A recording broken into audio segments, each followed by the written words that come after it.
Тэгэхээр өөрийнхөө суурь нь урлаг.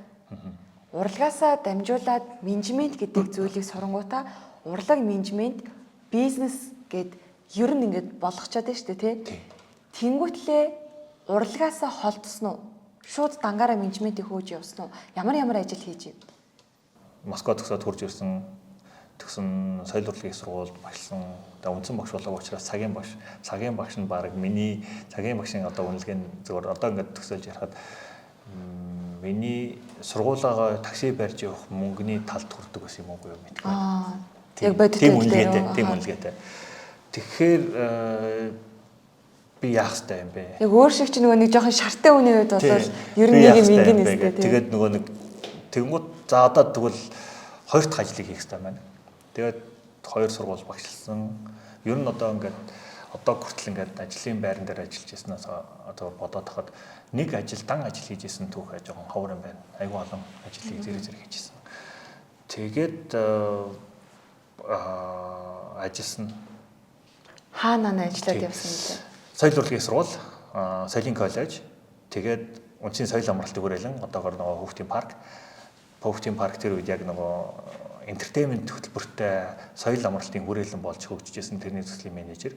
За тэгээд тэнцэнээс ерөнхийдөө жоохон ер нь 9-өөс нөгөө entertainment салбар чинь хүнд айгүйх цаг нарыг шаарддаг. Амралтын өдөр амралтын өдөр ингээд ялахгүй ажилладаг болсон. Тэгээд ер нь 9-өөс 6 цагийн ажил хийж үзье гэдэг тийм амьдралын шаардлага гараад тэгээд бод даатгал 12 оноос бод даатгалд ажилласан. Бод даатгалд бол одоо яг маркетинг менежерийн чиглэлээр ажилласан. Тэгээд маркетинг менежерийг огт төгсөөгүй мөртлөө ажиллаж болох уугүй юу ч мэдгүй байсан. Тэгэхээр дахиад нөгөө нэг өөрийгөө ажиллах гэдэг юмыг нөгөө хөгжим бүжигт сурцсан учраас тэгээд шөнө нь унтахгүй маркетинг хэмиг судлаад өдөр нь бас нэр төрөндөө айгүй хайртай энэ мэдхгүй өстө нэр ажлын бөглөөс болоод байна гэж хэлчихвэ гэдэг үүднээс шөнө нь бэлдээд өдөр нь ажиллаа хэмжүүлдэг.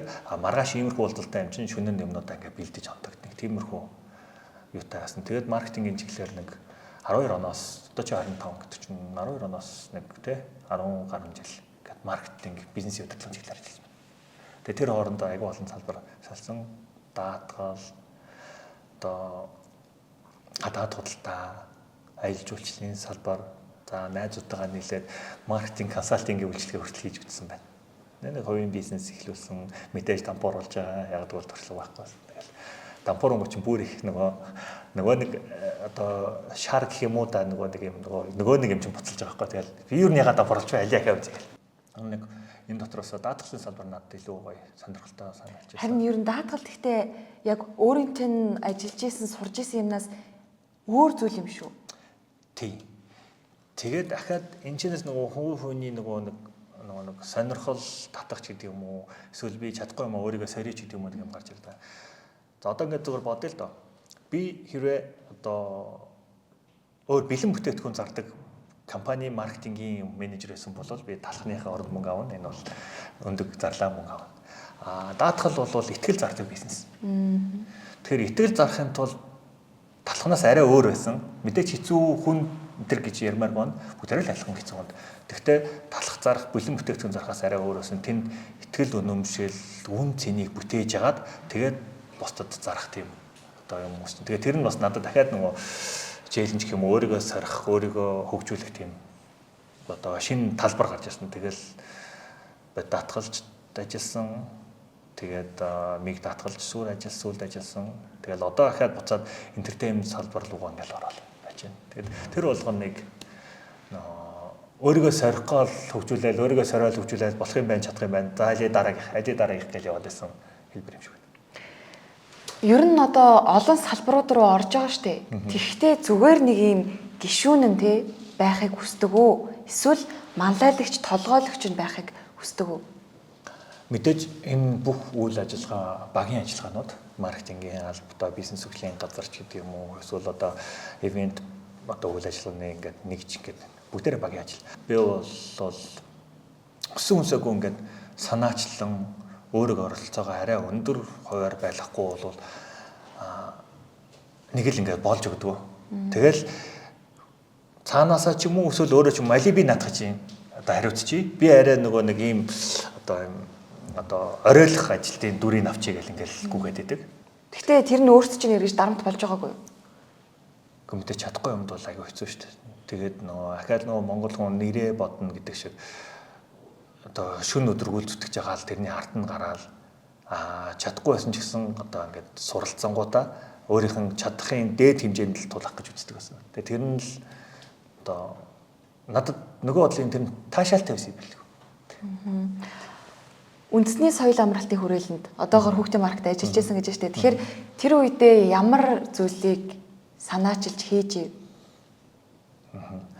За entertainment яг чинь жоохон чөлөөтэй хаашаа сууч. Аттракцион паркийг entertainment парк болгоно гэдэг ингээ бүрэн шийдсэн. За entertainment парк болгохын тулд яах юм бэ гэд. Тэнгуү чи нөгөө орчныг амар лаг болгох хэвээр. Тэгээд хөтөлбөр тэнд байх хэвээр. Тэгээд хүмүүсийг гайхшруулах хэвээр гэдэг үндсэн нөгөө нэг өгөгдлүүд нь тэр юмыг хийхэд хүрчихэж байгаа байхгүй.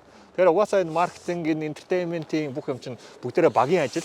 Тэгээ багаасаа л удирдлагаасаа, компаниасаа бүр эцсийн шатны одоо ингээ сая амраа хэлээд ш нөгөө бараг нөгөө ресепшны ажилтан хүртэл тийм аимшиг ховц моц юм заримдаа өгсөн дэр тий. Тэгэж нөгөө анхаардаг байсан. Тэгэхээр бүх юм ингээ цогцоороо хийдэг байсан учраас тэр хийх боломж нь олцсон. Паркд жишээ нь одоо бодоод байдаг. Тэр нөгөө сүнсний баяр гэж 11 сарын хэдэнд тий.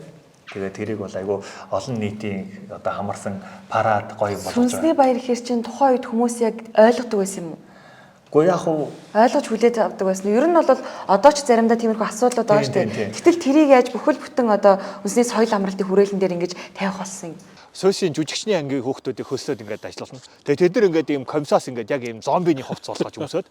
Тэгээ ингээд хүн хажуугаар нь ингээд явгооч босож иж айлгана. Тэгээд тэр бол амар тийм нөгөө одоо юу гэдэг вэ? Импакт үзүүлсэн тийм юунууд байсан бохоо. Хөтөлбөрөд. Паркер ингээ ороод ирэхэд тийм амар хөрөө мөрөөний дуу бол гээл тэгэл гэрэл мэрлээ бид нар бүгдийг нь улаан болгоцсон тий. Тэгэхэд бол одоо техникийн ажилчдаас эхлээд урьж байгаа хүмүүс кас масыг урьдчаал өөр болгоцсон.